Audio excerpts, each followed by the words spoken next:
அன்பார்ந்த இந்த கண்டன ஆர்ப்பாட்டத்தை தலைமை வகித்து சிறப்பித்துக் கொண்டிருக்கிற காஞ்சி மைய மாவட்ட செயலாளர் செங்கை இரா தமிழரசன் அவர்களை,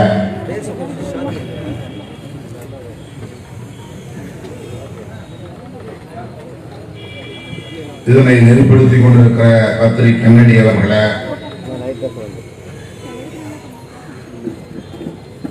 முன்னிலை வகித்து இந்த நிகழ்வை சிறப்பித்துக் கொண்டிருக்கிற ராமு புரட்சிதாசன், கராத்தே பாண்டியன், அன்பு செல்வன், மேனகாதேவி, எபிவேந்தன், தென்னரசு, விடுதலை விநாயகம், நெமிலி தியாகராஜன், கருமா கலைவடிவன், NC ஜெயபால், கச்சிப்பட்டு பழனி, AR கோதண்டம், மானா ரவீந்திரன், செங்கல்பட்டு ராஜ்குமார், ரவீந்திரன் ஆகிய தோழர்களை, குன்றத்தூர் பேரூர் செயலாளர் நத்தம் விஸ்வநாதன் அவர்களை, இந்த நிகழ்வில் பங்கேற்று இதனை சிறப்பித்துக் கொண்டிருக்கிற முன்னணி பொறுப்பாளர்கள், மாநில மாவட்ட நிர்வாகிகள், பாலசிங் அவர்களை, கௌதமன் கோபு அவர்களை, தூக்கா விடுதலை செழியன் அவர்களை, கதிர்நிலவன் அவர்களை, வனச்செழியன், பாசாரி செல்வராஜ், தேவ அருள் பிரகாசம், சூக்கா ஆதவன், ராஜ்குமார், வேளச்சேரி ரவிசங்கர் ஆகிய தோழர்களை, தொகுதி செயலாளர்கள் தென்னவன், ரஞ்சன், திருநீர்மலை ஏழுமலை, சீராளன், மாதவன் ஆகிய தோழர்களை மற்றும் துணைநிலை நிர்வாகிகளே, ஒன்றிய பொறுப்பாளர்களே, பேரூர் நிர்வாகிகளே, போராட்ட குழுவை சார்ந்த சதீஷ், பரசுராமன், ராமதாஸ், ரவி, மணிகண்டன், நத்தம் ராஜா ஆகிய தோழர்களே, பாதிக்கப்பட்ட விவசாயிகளே, இந்த பகுதி வாழ் பெரியோர்களே, கொளுத்தும் வெயிலிலும் இங்கே திரளாக கூடியிருக்கிற என் உயிரின் உயிரான விடுதலை பொறுப்புகளை, உங்கள் அனைவருக்கும் என்னுடைய பணிவார்ந்த வணக்கத்தை தெரிவித்துக் கொள்கிறேன். தோழர்கள் இங்கே குறிப்பிட்டதை போல எல்லோரும் தேர்தல் களத்தில் தீவிரமாக பரபரப்பாக செயல்பட்டுக் கொண்டிருக்கிறார்கள். விடுதலை சிறுத்தைகள் மக்களுக்காக போராட்ட களத்தில் நின்று கொண்டிருக்கிறோம். நேற்று ஒரு போராட்டம், இன்று ஒரு போராட்டம், நாளை மறுநாள் காட்டுப்பள்ளியிலே ஒரு போராட்டம் என்று அடுத்தடுத்து பல போராட்ட களங்களை நாம் சந்தித்துக் கொண்டிருக்கிறோம். இந்த போராட்டம் பாதிக்கப்பட்டிருக்கிற விவசாய குடும்பங்களுக்காக நாம் ஒருங்கிணைத்திருக்கிற போராட்டம். குன்றத்தூர் கிராமத்தை சார்ந்த சுமார் 100 குடும்பங்கள், தலித் குடும்பங்கள் வசித்து வருகின்றனர். அவர்கள் அந்த பகுதியில் குத்தகைக்கு நிலத்தை உழுது விவசாயம் செய்து வருகின்றனர். நில உரிமையாளர்கள் நிலத்தை உழுது பயிர் செய்யக்கூடிய, விவசாயம் செய்யக்கூடிய நிலையில் இல்லை. ஒரு தலைமுறை அல்ல, 2 தலைமுறை அல்ல, இப்படி 3-4 தலைமுறையாக ஏறத்தாழ 70-80 ஆண்டுகளாக தாத்தா உழுதார், மகன் உழுதார், இன்றைக்கு பிள்ளை உழுகிறான் என்கிற அளவுக்கு நிலத்தை உழுது பயிர் செய்து நிலத்து உரிமையாளர்களுக்கு உரிய பங்கை கொடுத்துவிட்டு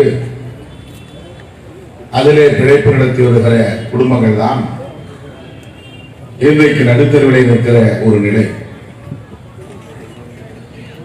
சென்னையை ஒட்டியுள்ள விவசாய விளைநிலங்கள் எல்லாம் வீட்டு மனைகளாகவும் கார்ப்பரேட் நிறுவனங்களுக்கான தொழில் நிறுவனங்களுக்கான இடங்களாகவும் மாறிக்கொண்டிருக்கின்றன. விவசாய விளைநிலங்கள் வீட்டு மனைகளாக மாற்றப்படும் ஒரு நிலை. இதை தடுக்க முடியவில்லை, தவிர்க்க முடியவில்லை. அதை போல இந்த செங்கல்பட்டு, திருவள்ளூர் மாவட்டங்களில் ஆயிரக்கணக்கான ஏக்கர் நிலங்கள் பன்னாட்டு நிறுவனங்களுக்காக கையகப்படுத்தப்பட்டு வருகின்றன. Ford India company, Nokia company, கண்ணாடி உற்பத்தி செய்யக்கூடிய கம்பெனி, இப்படி செங்கல்பட்டு மாவட்டம், அதாவது காஞ்சிபுரம் மாவட்டம், திருவள்ளூர் மாவட்டம், இந்த 2 மாவட்டங்களும் சென்னையை ஒட்டியுள்ள அண்டை மாவட்டங்களாக இருக்கிற காரணத்தினால் கடுமையாக நிலங்கள் பறிபோய் கொண்டிருக்கின்றன. 20ஆம் தேதி காட்டுப்பள்ளியிலே துறைமுக விரிவாக்கத்தை எதிர்த்து முதலாக மக்களை திரட்டி போராட போகிற இயக்கம் விடுதலை சிறுத்தைகள் கட்சிதான். அங்கே ஏறத்தாழ 4000 ஏக்கர் நிலத்தை கையகப்படுத்தி இருக்கிறார்கள். 4000 ஏக்கர் நிலத்தை 2000 ஏக்கர் பரப்பளவுக்கு கடலை தூக்க இருக்கிறார்கள். கடல் நீரிலேயே மணலை கொட்டி 2000 ஏக்கர் உருவாக்க இருக்கிறார்கள். மேடு பண்ண இருக்கிறார்கள். தண்ணீரை மூட இருக்கிறார்கள். குட்டையை தூர்ப்பதை போல, ஏரியை தூர்ப்பதை போல கடலையே தூக்க போகிறார்கள் காட்டுப்பள்ளி துறைமுக விரிவாக்கத்திற்காக. ஆகவே அதை எதிர்த்து நாளை மறுநாள் 20ஆம் தேதி, நாளை மறுநாள் அல்ல 20ஆம் தேதி மிகப்பெரிய அளவில் நம்முடைய தோழர்கள் போராட்டம் நடத்துவதற்காக மக்களை திரட்டிக் கொண்டிருக்கிறார்கள். நேற்று நம்முடைய தோழர்கள் சொன்னதை போல NLC, அதாவது நெய்வேலியில் இருக்கிற நிலக்கரி நிறுவனம்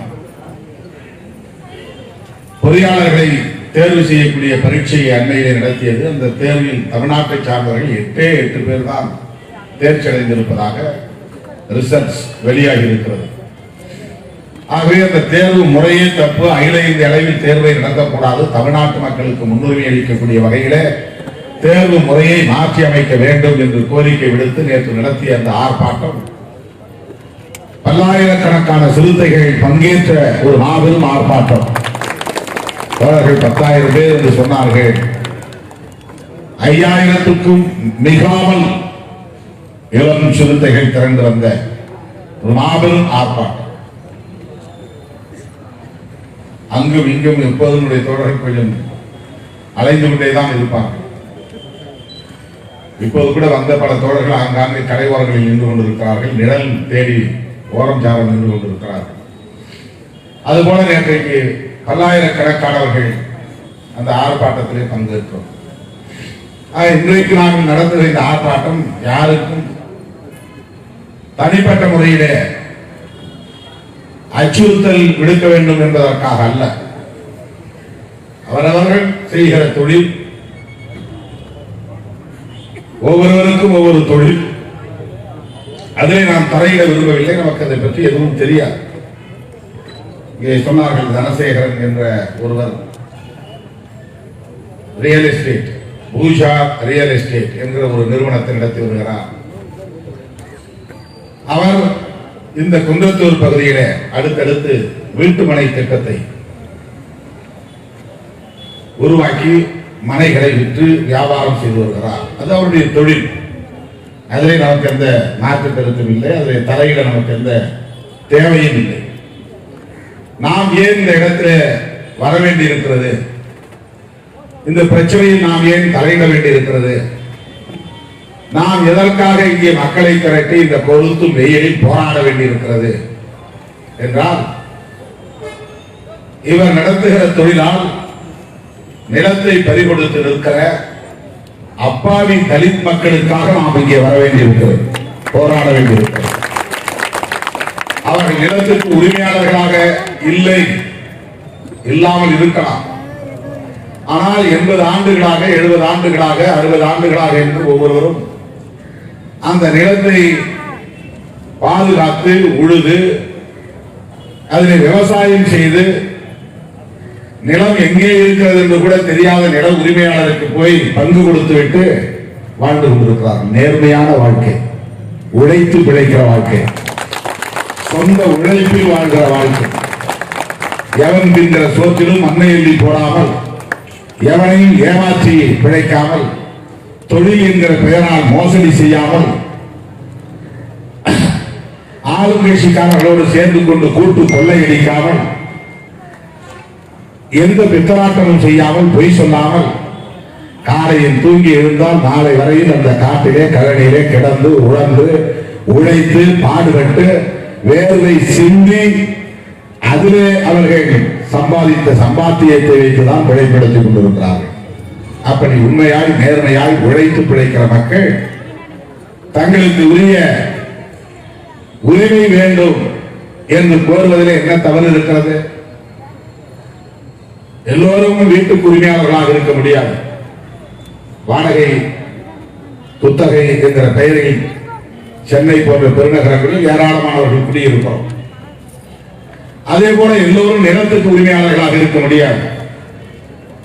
சிலர் நிலத்துக்கு உரிமையாளர்களாக இருக்கலாம். பெரும்பான்மையான உழைக்கும் மக்கள் நில உரிமை இல்லாமல் அந்த நிலத்தை சார்ந்து உழுது வாழ்க்கையை நடத்தக்கூடியவர்களாக இருப்பார்.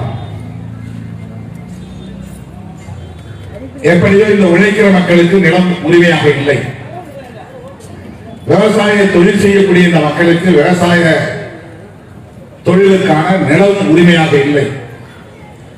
ஆனால் உரிமையாளர்களிடமிருந்து நிலத்தை குத்தகைக்கு பேசி பயிர் செய்து நில உரிமையாளர்களுக்கு உரிய குத்தகையை தருகிறார்கள்.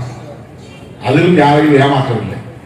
எந்த நில உரிமையாளராவது இந்த குத்தகைதாரர் இந்த ஆண்டு விவசாயம் செய்து அதில் நிறைய சம்பாதித்தார், தானியம் விளைவை விளைவித்தார், அதிலே எனக்கு உரிய பங்கு தரவில்லை என்று யாராவது புகார் சொல்லியிருக்கிறார்களா? கிடையாது. அதிலும் நேர்மையான உழைப்பு தான், நேர்மையான பிழைப்பு. நிலத்து உரிமையாளர்கள் அந்த பக்கமே திரும்பி பார்க்காதவர்கள், நிலத்துக்கு எங்கே நாங்கள் இருக்கிறது கூட தெரியாதவர்களுக்கு, நிலம் எந்த திசையில் இருக்கிறது கூட தெரியாது. அப்படிப்பட்டவர்களுக்காக இவர்கள் உழைத்து அவர்களுக்கு உரிய பங்கை தருகிறார்கள். இந்த நிலையில சென்னையில் ஒரு பெட்டிக்கடை வைத்து ஒருவர் வாடகைக்கு இருந்தால் கூட 5 வருடம் அல்லது 10 வருடம் ஒருவர் வாடகைக்கு இருந்தால் அவன் திடீரென்று வெளியேற்றப்பட முடியாது. அப்படி வெளியேற்ற வேண்டுமானால் அவனுடைய பிழைப்பு அதனால் பாதிக்கப்படும். இன்னொரு இடத்துல போய் அவன் இடம் வாங்க முடியாது, வாடகைக்கு இடம் பிடிக்க முடியாது. அந்த தொழில் அதோடு அவனுக்கு பாதிப்பு ஏற்படுத்திவிடும். அதனால் அப்படி குத்தகைக்கு இருந்தாலோ வாடகையில் இருந்தாலோ அவர்களுக்கு அதனால் ஏற்படுகிற இழப்பை சரி செய்யக்கூடிய வகையில் ஒரு இழப்பீட்டை தருவது நடைமுறையில் இருக்கிறது.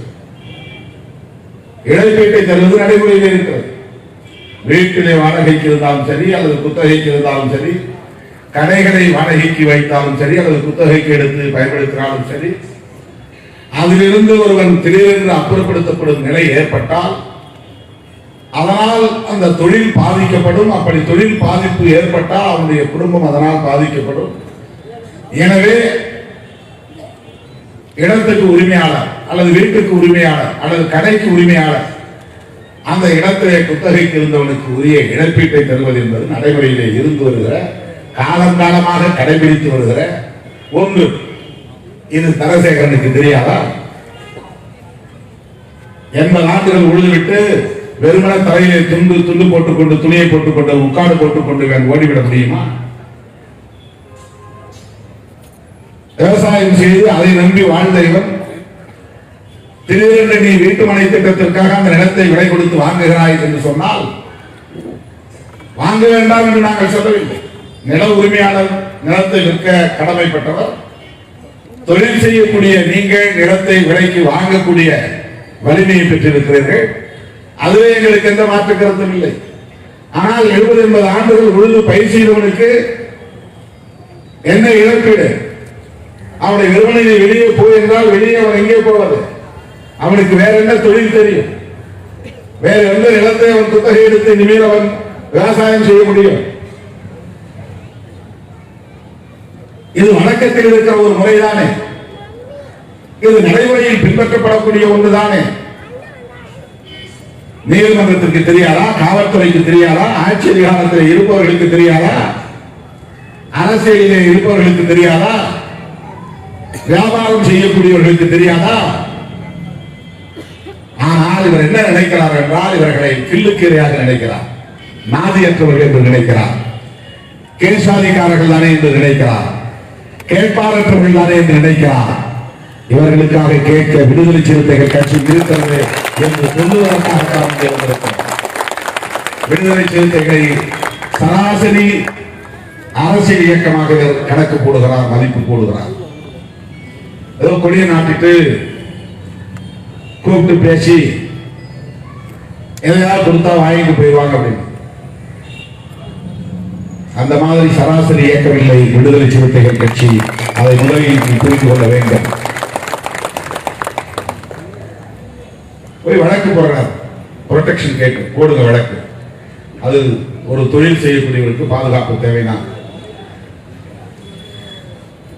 அந்த அபிடவிட்டை வந்து படித்து பார்க்கக்கூடிய நீதிமன்றம் சம்பந்தப்பட்டவர்களுக்கு நோட்டீஸ் அனுப்பி அவர்களை விசாரித்து இதில் என்ன உண்மை இருக்கிறது என்று தெரிந்து கொள்ள வேண்டுமா வேண்டாமா? இதுதானே நீதிமன்றத்தின் நடைமுறை. 10-15 பேர் இடையூறு செய்கிறார்கள் என்றால் இடையூறு செய்யக்கூடியவர்களை நோட்டீஸ் அனுப்புறா, வழக்கறிஞர் போய் நிற்க போறான். அதை மொத்தம் எத்தனை பேர் போட்டுட்டாங்க? கமிஷனரோட சேர்த்து 17 பேர். இந்த 17 பேர்ல 3 பேர் போலீஸ் கமிஷனர், டெப்டி கமிஷனர், இங்க லோக்கல் இன்ஸ்பெக்டர் பார்ட்டி. 3 பேர் போக மிச்சம் 14 பேர். இந்த 14 பேரை நான் மேடையில ஏற்கிறேன். அவங்க யாராவது ஒருத்தர் வீசிட்டான்னு சொல்லுங்க. அபிடவிட் என்ன எழுதுறான்னா, வீசிக்கா மிரட்டி பணம் கேட்டாங்க. என்ன அயோக்கியத்தனம் இது? யார் பணம் கேட்டாங்க? அப்படி அந்த அபிடவிட்ட போடு பேர விடுதலை சிறுத்தை கட்சியை சேர்ந்த நத்த விஸ்வநாதன் பணம் கேட்டானா, அல்லது ஒன்றிய செயலாளர் பணம் கேட்டானா, மாவட்ட செயலாளர் பணம் கேட்டானா? அவன் பேரை போட வேண்டியதானே. நேர்மை திறன் இருந்தான். தொழில் செய்யக்கூடிய உனக்கு உண்மையிலேயே மனசாட்சி இருந்தால் அந்த 14 பேர்ல யாராவது ஒருத்தர் மேலே ஏற்றுங்க. யாராவது விடுதலை சிறுத்தை கட்சியை சேர்ந்தவர்களா? அவர் எந்த அடிப்படையில் நீ அபிடவிட்ல விடுதலை சிறுத்தை கட்சி பணம் கேட்கிறது என்று நீ பொய்யான தகவலை கொடுக்கிறார் அப்படின்னா விடுதலை சிறுத்தை கட்சிக்கு நோட்டீஸ் அனுப்புறோம்ல. விடுதலை சிறுத்தை கட்சியை சார்ந்த ஒருவர் போய் மிரட்டினார் என்று சொன்னால் விடுதலை சிறுத்தை கட்சியை சார்ந்த நத்த விஸ்வநாதனுக்கு நோட்டீஸ் அனுப்பு.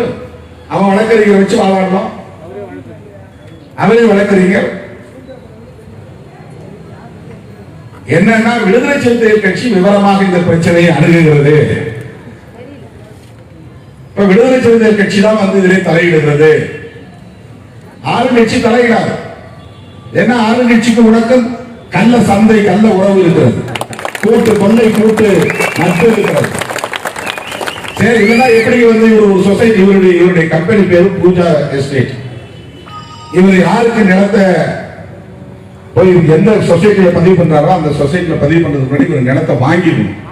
குறிப்பிட்ட அளவுக்கு இவ்வளவு நிலம் நான் வாங்கி வச்சிருக்கிறேன், இந்த நிலத்தை நான் டெவலப் பண்ணி வீட்டு மனைகளா விற்பனை செய்ய போறேன் அப்படின்னு இவர் போய் ஒரு சொசைட்டி, கவர்மெண்ட் சொசைட்டி, அந்த சொசைட்டி பேரு Chennai metropolitan housing society, Tamil Nadu கூட்டுறவு வீட்டு வசதி சங்கம். அது அந்த சங்கத்துல போய் இவருடைய பூஜா ரியல் எஸ்டேட், இதுல 3 பேர் 4 பேர் தான் உறுப்பினராக இருக்காங்க. இவரு மனைவி, இன்னொரு நண்பர் சீனிவாசன். இந்த 3 பேர் தான் இவங்க பூஜா ரியல் எஸ்டேட் உடைய பார்ட்னர்ஸ். இவங்க போயிட்டு சென்னை தமிழ்நாடு விவசாய குத்தகை, அந்த சங்கம் பேர் Chennai metropolitan housing society limited. இதுதான், இது கவர்மெண்ட் கண்ட்ரோலர். இது இதுக்குன்னு தனியா ஸ்பெஷல் ஆபீசர் ஒருத்தர் இருக்கிறார், யசோதர். இந்த சொசைட்டியோட வேலை என்னன்னா, இந்த மாதிரி ரியல் எஸ்டேட் பண்ணக்கூடியவங்களுக்கு சென்னையை ஒட்டி உள்ள இந்த மெட்ரோபாலிட்டன் ஒட்டி உள்ள ஹவுசிங் சொசைட்டி, ஹவுசிங் ப்ராஜெக்டுக்கு, வீட்டுமனை திட்டத்துக்கு எவ்வளவு மொத்த ப்ராஜெக்ட் மதிப்பு இருக்கோ அதுல 45% அவன் பணம் கொடுப்பான். 100 ரூபாய்க்கு மொத்த மதிப்பீடுனா 45 ரூபாய் அவன் பணம் கொடுத்து நீ டெவலப் பண்ணணும்னு சொல்லுவான். கடனா கொடுத்து அதுக்கு பிறகு ஒரு வித்து அதை கட்டணும். இவர் நிலமே வாங்காமல் இந்த ப்ராஜெக்ட் மட்டும், முண்டத்தூர் ப்ராஜெக்டுக்கு 250 கோடி வாங்கியிருக்காரு. எந்த நிறுவனம் கொடுத்திருக்குன்னா Chennai metropolitan housing society limited 250 கோடி இவருக்கு வந்து ரிலீஸ் பண்ணிருக்கு. இவர் வந்து அங்க இருக்கக்கூடிய 65 ஏக்கர் நிலத்தை வாங்கி அதுக்கு வந்து ரோடு போட்டு வீதியை பிரிச்சு அளந்து தனித்தனியா இதுதான் இந்த ஸ்கொயர் ஃபீட் உள்ள இடம் மனை அப்படின்னு மனையை காட்டி அந்த மாதிரி அவர் வந்து டெவலப் பண்ணணும். பள்ளத்தை மேலாக்கி சுத்தி காம்பவுண்ட் வால் போட்டு மரம் நட்டு ஒரு குடியிருக்கக்கூடிய அளவுக்கான தகுதியை அந்த நிலத்துக்கு ஏற்படுத்தி தருவதற்காக அந்த ஹவுசிங் சொசைட்டி இவருக்கு 45% முன்கூட்டியே பணம் தரணும். தருது. இவர் வாங்கியிருக்கிறார். 250 கோடி இவருக்கு ரிலீஸ் ஆயிருக்கு. ஆனால் பூஜா ரியல் எஸ்டேட் சார்ந்த 1 ஏக்கர் நிலம் கூட வாங்கியதாக அது போய் அவர் காட்டல. அப்படின்னா ஆளுங்கட்சி காட்டுக்கு இவங்களுக்கு ஏதோ ஒரு டைப் இருக்கு. இது சம்பந்தமா இருக்கக்கூடிய ஆளுங்கட்சி காட்டுக்கு இவங்களுக்கு ஏதோ ஒரு சம்பந்தம், ஒரு கூட்டு கொள்ளை கூட்டு உறவு இருக்கு. இதெல்லாம் நிலத்தை வந்து வாங்காமலே ஒருத்தருக்கு எப்படி டெவலப் பண்றது 250 கோடி தர முடியும்? இதே மாதிரி வரதராஜபுரத்தில் இவர் இதே மாதிரி ஒரு வேலையை செய்து அதுல வந்து திருட்டுத்தனம் பண்ணி ரிலையன்ஸ் கம்பெனிக்காரன் பிரச்சனை பண்ணி 1 ஏக்கர் 1.5 கோடிக்கு நீ வாங்குற, ஆனா ஹவுசிங் சொசைட்டி உனக்கு 1 ஏக்கருக்கு 9.5 கோடிங்கிற மதிப்புல பணம் கொடுக்குது. ப்ராஜெக்ட் 1 ஏக்கர் 1.5 கோடிக்கு வாங்கக்கூடிய நிலத்தை 9.5 கோடி மதிப்புல கணக்கு காட்டி இவன் லோன் வாங்குறான் 450 கோடி. அதுல பிரச்சனையாகி எல்லாரும் மாட்டிவோங்கிறது தெரிஞ்ச உடனே அது கேன்சல் ஆகும். அந்த ப்ராஜெக்ட் கேன்சல் ஆகி போச்சு. இந்த 450 கோடி வந்து இப்ப கேன்சல் ஆகி போச்சு, கைக்கு பணம் வரல.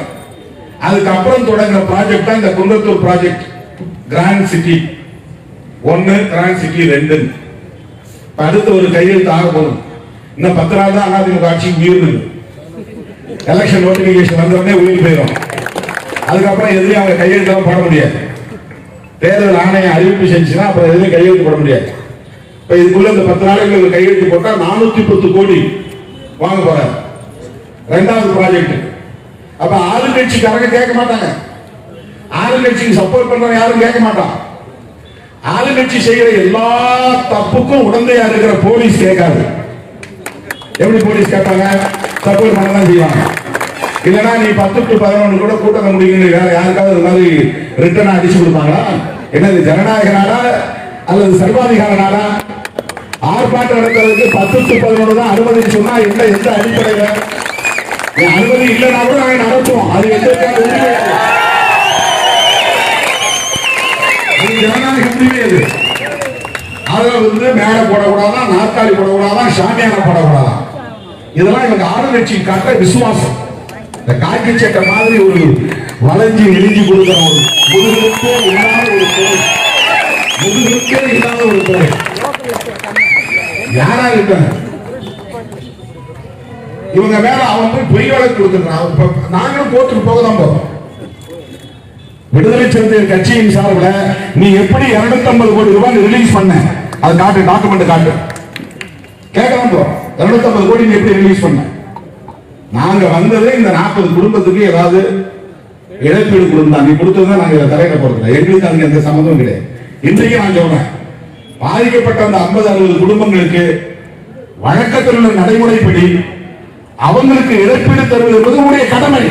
அவரை வந்து நீ வந்து நான் பார்த்துக்கிறேன், ஒரு 70 தூக்கி போட்டா எல்லாம் ஓடி போற சாதி. இது என்ன திமிரு? அதெல்லாம் உங்க அப்பன் காலம், உங்க தாத்தா காலம். இது சிறுத்தைகள் உலக நாடு, தமிழ்நாடு. நீ வீசுற காசு எல்லாம் வந்து பல்லை கட்சி காட்டுற இயக்கம் கிடையாது விடுதலை சிறுத்தைகள் கட்சி. அப்படிதான் இருந்தால் பிஜேபியோட கூட்டணி வச்சு போவான். விடுதலை சிறுத்தைகள் ஆளுங்கட்சியோட கூட்டணி போவான். நாடாளுமன்றத்தில் நின்றுவோம். அரசு மோடி அரசு இல்லை, இது அதானி அரசு, அம்பானி அரசு. நீ வந்து அதானிக்கு அம்பானிக்கு தான் சேவை செய்து கொண்டிருக்கிறாய் என்று துணிந்து சொல்லக்கூடிய இயக்கம் தான் விடுதலை சிறுத்தைகள் கட்சி.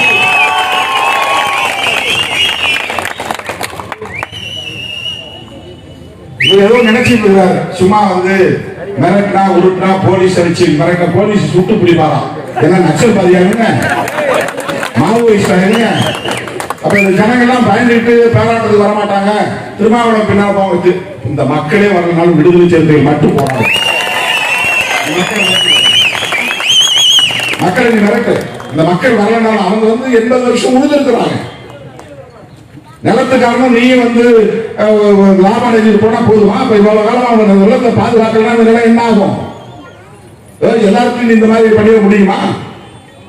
வேற யாராவது இதே வேறு சமூகத்தை சார்ந்தவர்கள் யாராவது 80 ஆண்டுகள் நிலத்தை உழுது அந்த நிலம் விற்பனைக்கு போகும் என்றால் விட்டு விடுவார்களா? இப்ப இந்த நாட்டில் ஒரு ஏக்கர் 2.25 லட்சம் இவங்க கணக்கு.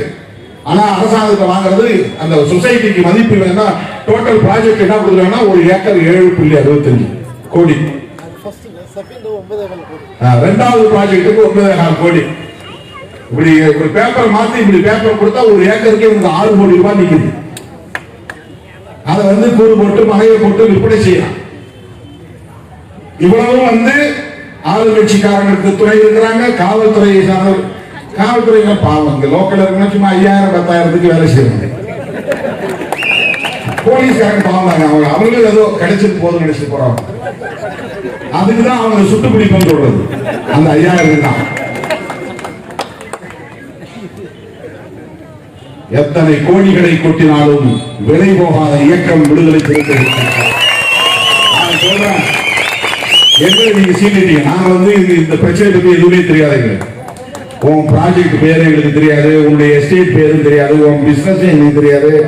பாதிக்கப்பட்ட தலித்துக்கு எங்க சொன்னாங்க, அண்ணன் இந்த இடத்துக்கு பாருங்க, நாங்க ரொம்ப நாளா போராடிட்டு இருக்கிறோம், எங்களை பார்த்துட்டு போனோம்னு சொல்லி பார்த்துட்டு போனதுக்கு விடுதலை சிறுத்தைகள் மிரட்டாங்க, போய் கோர்ட்ல நீ கேஸ் போடுவோம்னா அதை விசாரிக்காமலேயே அவன் இரும்பு கரம் கொண்டு ஒடுக்க வேண்டும். ஏன்னா இந்த விடுதலை சிறுத்தைகள் தான் நாட்டையே கெடுத்து உட்கார்ந்துருக்காங்க. மற்றவங்க ரொம்ப நேர்மையா நியாயமா ஆட்சி நடத்தி உட்கார்ந்துருக்காங்க. எல்லாம் நீதிமாங்க, நியாயவாங்க, கரைவிடாத கரத்துக்கு சொந்தக்காரர்கள். சொல்ல போனா இவர் தான் உள்ள போகும். பண்ணிருக்கிற அவ்வளவு பெரிய ஊழல்கள் நடந்தது. ஆனா எந்த தொடர்புமே இல்லாத ஒரு இயக்கத்தின் மீது அவதூறு பரப்புறாங்க. யார் விடுதலை சிறுத்தை கட்சியை சார்ந்தவர்கள் அவர் போன்ல பேசுறது கூட நமக்கு ஆடியோ வந்துருக்கு. அது பேசுறது என்ன சிறுத்தையா என்ன பண்ணிட்டாரு? நாங்க ரவுடிகள் கிடையாது. ஆள் வச்சு மிரட்டுறதுக்கு, தூக்கிட்டு போய் மிரட்டுறதுக்கு, அல்லது சும்மா ஒரு பாவலா பண்ணிட்டு பேசி பணம் வாங்குறதுக்கு விடுதலை சிறுத்தைகள் கருத்தியல் தளத்தில் நின்று போராடக்கூடிய ஒரு மாபெரும் அரசியல் இயக்கம். உண்மையா கட்ட பஞ்சாயத்து பண்றவங்க ஸ்டார் ஹோட்டல் உட்கார்ந்து கட்ட பஞ்சாயத்து பண்றான். தேர்தலில் கூட்டணியிலே கட்ட பஞ்சாயத்து பண்றவனா இருக்கிறான். என்கிட்ட 5% இருந்து 4% இருந்து நீ இத்தனை 1000 கோடியை தரணும், இத்தனை சீட்டை தரணும், அதுவும் கட்ட பஞ்சாயத்து தான். நாங்க அப்படி இல்லை. தமிழ்நாட்டில் சனாதன சக்திகள் வேறொன்ற கூடாது என்பதற்காகவே சமூக நீதியாளர்களோடு கைகோர்த்து களத்திலே நிற்க வேண்டும் என்று எத்தனை சீட்டு என்பதை பற்றி கவலைப்படாமல், எத்தனை இடங்களில் வெற்றி பெறுகிறோம் என்பதை பற்றி கவலைப்படாமல், சாதியவாதிகளும் மதவெறியர்களும் இந்த மண்ணில் காலூன்றி விடக்கூடாது, பகுத்தறிவு பகவன் தந்தை பெரியாரால் காப்பாற்றப்பட்ட சமூக நீதியை பாதுகாத்தாக வேண்டும், புரட்சியாளர் அம்பேத்கர் கண்ட கனவை நனவாக்க வேண்டும். அதற்காக எந்த இழப்பையும் சந்திக்க தயார் என்ற அடிப்படையில் அரசியல் செய்து கொண்டிருக்கிற இயக்கம் விடுதலை சிறுத்தைகள் கட்சி.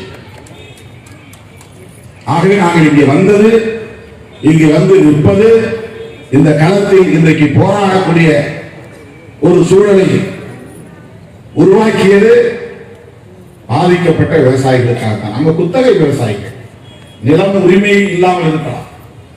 ஆனால் குத்தகை விவசாயிகளை வெறுமன விரட்டி அடித்துவிட முடியாது. அதுக்கான சட்டங்கள் இருக்கு. சட்டத்திலே என்ன சொல்றாங்கன்னா, அவங்க குத்தகை தராமல் இருந்தா அவங்க விரட்டலாம், இல்லைன்னா விரட்டவே கூடாது. நிலத்தை விட்டு வெளியேற்றதுக்கு அவங்க உரிமை கிடையாது. உழுது கொண்டிருந்தவர்களுக்கு ஒப்புதல் இல்லாமல் அவர்கள் நிலத்தை விற்பதற்கு கூட உரிமை கிடையாது. அது மட்டும் இல்லாமல் இந்த ப்ராஜெக்ட்ல என்னென்ன ஊழல் நடந்திருக்குன்னா, கிட்டத்தட்ட 4.5 ஏக்கர் பரப்பளவு பொருத்தக்கூடிய வகையில வாய்க்கால், பாசன வாய்க்கால்களை தூத்துக்கிறாங்க.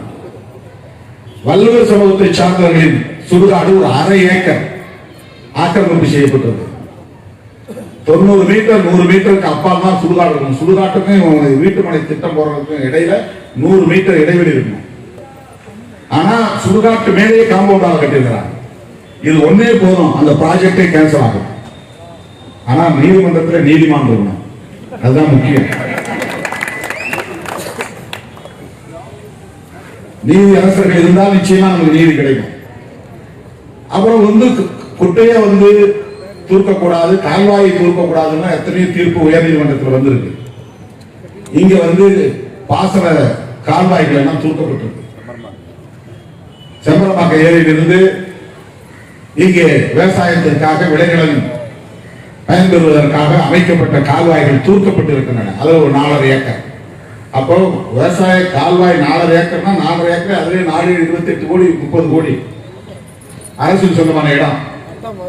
அதை பட்டா மாத்திருக்காங்க. பட்டா மாத்துறதுக்கு அப்புறம் எவ்வளவு உங்க பணம் கொடுத்துருமா பாருங்க. ரெவன்யூல எப்படி நீ பட்டா போட்டு கொடுத்த எல்லாம் மாற்றம். அப்ப அவ்வளவு பேரும் சேர்ந்துட்டு விடுதலை சிறுத்தை மேல குற்றம் சுமத்த பார்க்கலாம். நீ என்ன வேணாலும் சேருவாரி பூசு, எங்களுக்கு அது எந்த களங்கமும் ஏற்படாது. ஏனென்றால் எங்கள் கை சுத்தம், எங்களுக்கு அந்த களங்கம் ஏற்படாது. கடைசி வரை இந்த பிரச்சனை நாங்கள் நிற்போம், உறுதியா நிற்போம். உண்மை வெளிவருகிற வரையில், பாதிக்கப்பட்டிருக்கிற குத்தகை விவசாயிகளுக்கு நீதி கிடைக்கிற வரையில் விடுதலை சிறுத்தைகள் இந்த களத்தில் நின்று போராடுவோம். விடுதலை சிறுத்தைகளின் மீது அபாண்டமான அவதூறுகளை பரப்புகிற முயற்சியை கைவிட வேண்டும். உங்கள் தொழிலில் தலையிடுவது எங்களுடைய பிரச்சனை அல்ல. ஆனால் உங்கள் தொழில் மற்றவர்களுக்கு பாதிப்பை ஏற்படுத்துகிற போது, எளிய மக்களுக்கு பாதிப்பை ஏற்படுத்துகிற போது, உழைக்கிற மக்களுக்கு பாதிப்பை ஏற்படுத்துகிற போது எங்களால் வேடிக்கை பார்த்துக் கொண்டிருக்க முடியாது. அந்த வகையில்தான் இந்த களத்தில் பாதிக்கப்பட்ட குத்தகை விவசாயிகளுக்காக நாங்கள் உற்ற துணையாக இருக்க இந்த போராட்டத்தை முன்னெடுத்திருக்கிறோம். ஒரு நாள் கூத்து என்று இதை யாரும் நீங்கள் தவறாக குறைத்து மதிப்பிட்டு விடக் கூடாது. இந்த பிரச்சனைக்கு நீதி கிடைக்கிற வரையில், பாதிக்கப்பட்டிருக்கிற குத்தகை விவசாயிகளுக்கு நீதி கிடைக்கிற வரையில் தொடர்ந்து விடுதலை சிறுத்தைகள் சட்ட ரீதியாக போராடும், மக்களை திரட்டி போராடும் என்பதை சொல்லி இந்த வாய்ப்புக்கு நன்றி கூறி நிறைவு செய்து விடைபெறுகிறேன். நன்றி, வணக்கம்.